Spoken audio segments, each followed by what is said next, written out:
Good morning and welcome to the next installment of the Daily Word. It is Wednesday, July the 15th, and we are in Acts 25. And as we unpack this storyline, and it continues to unfold for Paul, there is a really important truth that I want to highlight in today's reading. First, I want to read through the chapter together with you. And so if you want to, go grab your Bible, hit pause, I'll be right here. Or if you already have your Bible, open it up, go to Acts 25, and let's jump right in. I'm reading from the ESV. Now 3 days after Festus had arrived in the province, he went up to Jerusalem from Caesarea. And the chief priests and the principal men of the Jews laid out their case against Paul, and they urged him, asking as a favor against Paul that he summon him to Jerusalem, because they were planning an ambush to kill him on the way. So they wanted Paul to get moved to Jerusalem, move the trial to Jerusalem. They're trying to convince the governor Festus, who replaced Felix, to get Paul over to Jerusalem. And enough of this hodgepodge kind of shifting and adjusting over here. If they can get him to Jerusalem, they could have a little more control and kill him. Festus replied Paul was being kept at Caesarea and that he himself intended to go there shortly. So, said he, let the men of authority among you go down with me, and if there is anything wrong about the man, let them bring charges against him. After he stayed among them not more than 8 or 10 days, he went down to Caesarea. And the next day he took his seat on the tribunal and ordered Paul to be brought. So things aren't going the way that the Jews wanted it to go. At the same time, Paul's just kind of being shifted, tossed around, waiting, still in custody, waiting. When he had arrived, the Jews who had come down from Jerusalem stood around him, bringing many serious charges against him they could not prove. So lots of charges, lots of accusations, no evidence whatsoever. Verse 8, Paul argued in his defense, neither against the law of the Jews, nor against the temple, nor against Caesar have I committed any offense. But Festus, wishing to do the Jews a favor, said to Paul, do you wish to go up to Jerusalem and there be tried on these charges before me? So he almost seems to be giving in or trying to throw a bone to the Jews. Paul says, I'm standing before Caesar's tribunal where I ought to be tried. To the Jews I've done no wrong, as you yourself know very well. If then I am a wrongdoer and I've committed anything for which I deserve to die, I do not seek to escape death. So he's saying, hey, if I've done something worthy of death, kill me. I'll accept it. But if there's nothing to their charges against me, no one can give me up to them. I appeal to Caesar. So Paul, appealing his Roman citizenship, he's not to be turned over to the Jews to go on trial in Jerusalem. Then Festus, when he had conferred with the council, answered, to Caesar you have appealed, to Caesar you shall go. So he goes on now. After some days pass, Agrippa the king and Bernice arrived at Caesarea and greeted Festus.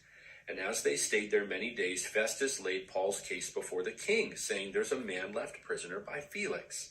And when I was at Jerusalem, the chief priests and the elders and the Jews laid out their case against him, asking for a sentence of condemnation against him. I answered them that it was not the custom of the Romans to give up anyone. Before the accusers met the accusers face to face, and had the opportunity to make his defense concerning the charge laid against him.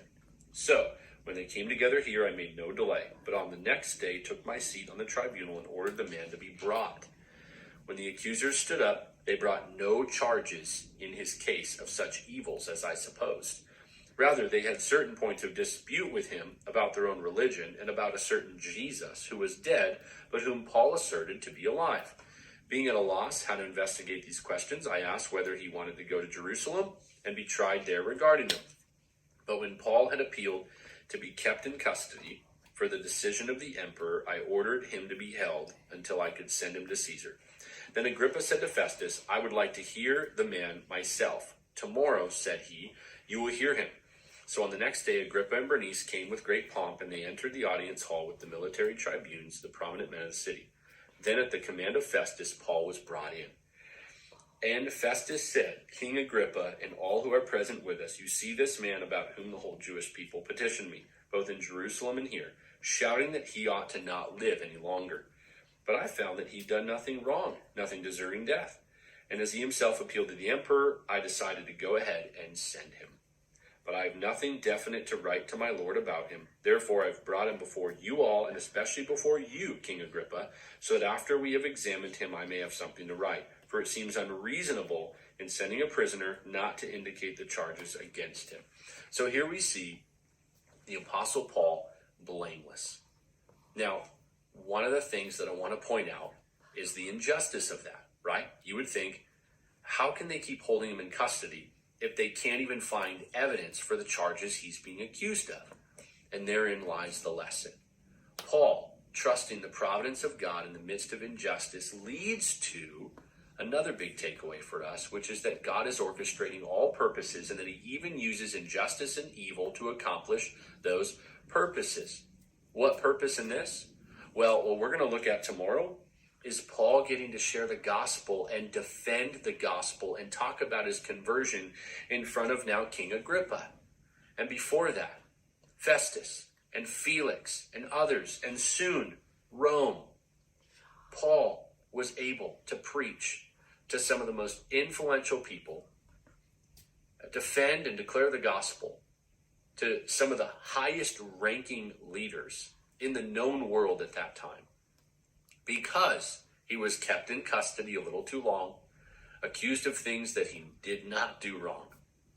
Powerful example of the way that God will get his message in front of people, even at times through circumstances that seem utterly ridiculous. He will accomplish his purposes. I'm thankful for Paul, the example he sets for us, to see that God's providential hand is involved in all things, even the most challenging of times, and that we can still as well see opportunity in the midst of what might be an obstacle. I know that sounds pithy and almost too shallow and it's kind of fortune cookie, but I'm serious, and the Bible makes it clear. There are so many opportunities in circumstances that look like obstacles. Trust the Lord. Live for the gospel. Make Jesus famous no matter what you're going through today. I love you, church. I'll see you tomorrow as we look at Acts 26 and Paul's defense before King Agrippa.